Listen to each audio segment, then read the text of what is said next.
নমস্কাৰ বন্ধু বান্ধৱীসকল, মই ৰীতাশ্ৰী। আপোনালোকে চাইছে এছ কে ব্লগ চেনেল আৰু মোৰ অন্য এটি ভিডিঅ'লৈ আপোনালোকক স্বাগতম জনাইছোঁ। এফালে গৈ আছোঁ, আপোনালোকে গম পাবই চাগে ক'ত গৈ আছোঁ। সেইখনত যাম আমি। চাই থাকক ভিডিঅ'টো শেষলৈকে। গাহৰি খাবই লাগিব ন? মোক জেচপি এখন লাগিব এতিয়া। সেইদিনা কোনে কান্দিছিলে গাড়ী লাগিব বুলি? ইজনী প্ৰিয়ংকাক লৈ লৈছোঁ।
ডাঙৰীয়াকে প্ৰমুখ কৰি কেন্দ্ৰীয় সমিতিৰ সন্মানীয় বিষয়ববীয়াসকল, জিলা সমিতিৰ বিষয়ববীয়াসকল, উদযাপন সমিতিৰ সন্মানীয় সভাপতি হেমক গুটুকা ডাঙৰীয়াকে প্ৰমুখ কৰি উদযাপন সমিতিৰ সন্মানীয় বিষয়ববীয়াসকল, অসমৰ বিভিন্ন প্ৰান্তৰ পৰা অহা আমাৰ পৰিষদৰ সতীৰ্থসকল, সমবেত সংগীত পৰিৱেশন কৰিবলৈ অহা আমাৰ শ্ৰদ্ধাৰ শিল্পীসকল, আন সাংস্কৃতিক অনুষ্ঠান পৰিৱেশন কৰিবলৈ অহা শিল্পীসকল আৰু শ্ৰদ্ধাৰ ৰাইজ, আপোনালোক আটাইকে আজিৰ এই পবিত্ৰ দিনটোত শ্ৰদ্ধা আৰু সেৱা জনাই আমি আমাৰ প্ৰথম কাৰ্যসূচী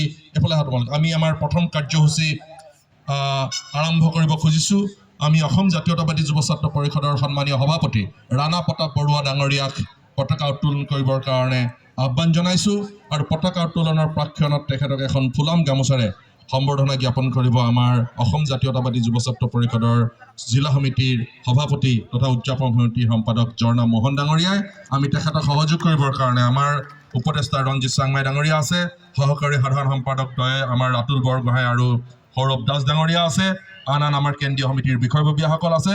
আমি প্ৰথমতে ৰাণা প্ৰতাপ বৰুৱা ডাঙৰীয়াক আমি পতাকাখন উত্তোলন কৰিবৰ কাৰণে আহ্বান জনাইছোঁ আৰু পতাকা উত্তোলন হোৱাৰ লগে লগে আমাৰ সমবেত সংগীতৰ শিল্পীসকলে সমবেত সংগীত পৰিৱেশন কৰিব আৰু সমবেত সংগীত পৰিৱেশন কৰাৰ পিছত আমাৰ সন্মানীয় সভাপতি ৰাণা প্ৰতাপ বৰুৱা ডাঙৰীয়াই বক্তব্য প্ৰদান কৰিব।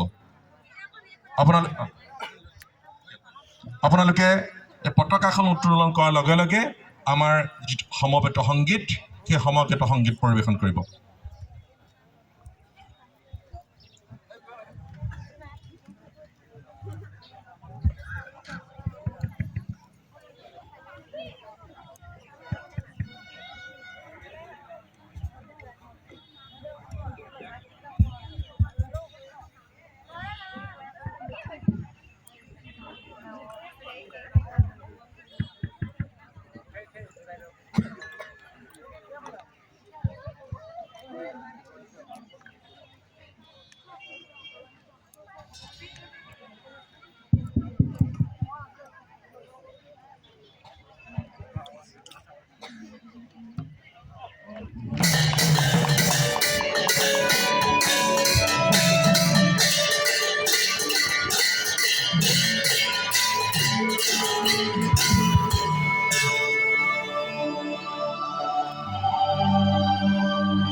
শুক্ৰবাৰে জাতীয়তাবাদী যুৱ ছাত্ৰ পৰিষদৰ পৰিয়ালৰ পৰা আমি তেখেতলৈ গভীৰ শ্ৰদ্ধাঞ্জলি জনাইছোঁ। এইখিনি সময় বক্তব্য দিয়াৰ সময় নহয়, আমাৰ কিছু সময়ৰ পাছতেই মুকলি সভা হ'ব, যিখন মুকলি সভালৈ অসমৰ জাতীয় জনগোষ্ঠীয় সংগঠনৰ নেতৃবৃন্দৰ উপৰিও অসমৰ কেইবাগৰাকীও স্বনামধন্য বুদ্ধিজীৱী আমি ইয়ালৈ আমন্ত্ৰণ লৈ যাবৰ কাৰণে প্ৰয়াস অব্যাহত ৰাখিছে। জাতীয়তাবাদী যুৱ ছাত্ৰ পৰিষদৰ এই প্ৰয়াসক মই শলাগ লৈছোঁ আৰু আশা ৰাখিছোঁ এনেধৰণৰ চিন্তাৰে আমাৰ সকলোকে আমি আগুৱাই লৈ যাবৰ কাৰণে সক্ষম হ'ব পাৰিম। এই চৰাইদেউ জিলা সমিতিৰ উদ্যোগত কেন্দ্ৰীয় এই অনুষ্ঠানৰ প্ৰতিটো কাৰ্যসূচী সফল হওক তাকে মই প্ৰাৰ্থনা জনাইছোঁ আৰু শুভেচ্ছা জনাইছোঁ, যাতে খুব সুন্দৰ ফৰকাল বতৰ আপোনালোকৰ আজি যি মুকলি সভা আছে এই মুকলি সভা সুন্দৰ ৰূপত আপোনালোকে কৰিবৰ কাৰণে সক্ষম হ'ব।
আজি আমি সোণাৰী ভাগৱতী প্ৰসাদ বৰুৱাৰ বৰণিৰ উচ্চতৰ মাধ্যমিক বিদ্যালয়ত অনুষ্ঠিত কৰা চুকাফা দিৱসত আহিছোঁ। দিহানাম প্ৰতিযোগিতা নহয়, অৱশ্যে নিমন্ত্ৰণ কৰা হৈছে, সেইকাৰণে আহিছোঁ। আৰু ইয়াত সকলো বৰণীয়াৰ সংস্কৃতিৰ লোক আহিছে, ভাল লাগিছে।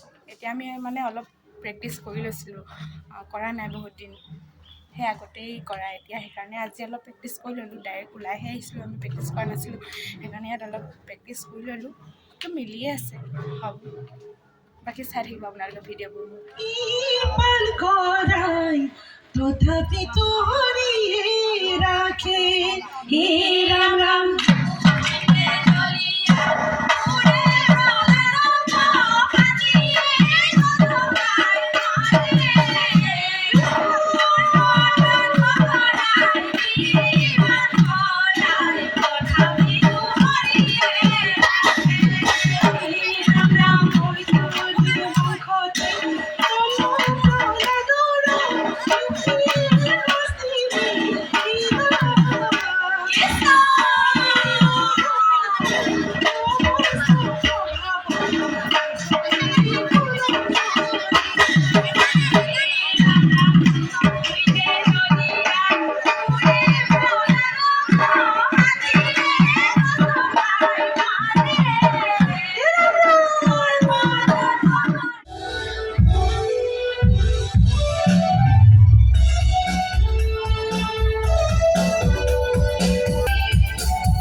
আমি পিছত সুকীয়াকৈ ইয়াৰ পিছত এই স্থানতে পৰিৱেশন কৰিবৰ কাৰণে সময় দিম গতিকে এতিয়া